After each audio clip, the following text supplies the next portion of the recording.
রণক্ষেত্রে লাখো ইউক্রেনীয় সেনাদের প্রাণ হারানোর শোকে সোমবার কিয়েভে জড়ো হয়েছেন বিভিন্ন দেশে নিযুক্ত শতাধিক ইউক্রেনীয় কূটনীতিক। কড়া নিরাপত্তায় শহীদদের স্মৃতিস্তম্ভে পুষ্প অর্পণ করে নীরবতা পালন করেন। বিয়োগেলে বেজে ওঠে করুণ সুর।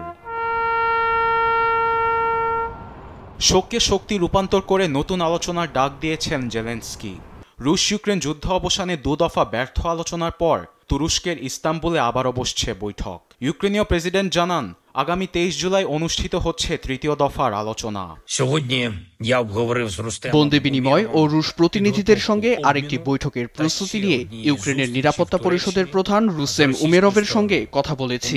বুধবার তুরস্কে তাদের সঙ্গে আলোচনার বিষয়টি উমেরভ নিশ্চিত করেন। জেলেনস্কির এমন বক্তব্যের পরপরই ইউক্রেনীয় পররাষ্ট্রমন্ত্রী আন্দ্রি সিবিহা বৈঠকে ট্রাম্প, পুতিন ও জেলেনস্কিকে একই সঙ্গে থাকার দাবি জানান।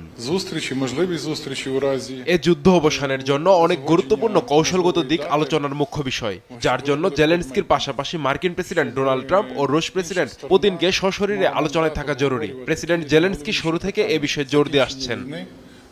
এদিকে 2025 সালে প্রতিরক্ষা ক্রয় ঘাটতি পূরণ করতে ইউক্রেনের 600 কোটি মার্কিন ডলার প্রয়োজন বলে জানান দেশটির প্রতিরক্ষা মন্ত্রী ডেনিস শেমিহাল। ইউক্রেনের নিরাপত্তা পরিষদের প্রধান রুস্তেম উমেরভের সঙ্গে তিনি সহ ভার্চুয়ালি বৈঠকে ছিলেন জার্মান ও ব্রিটিশ প্রতিরক্ষা মন্ত্রী।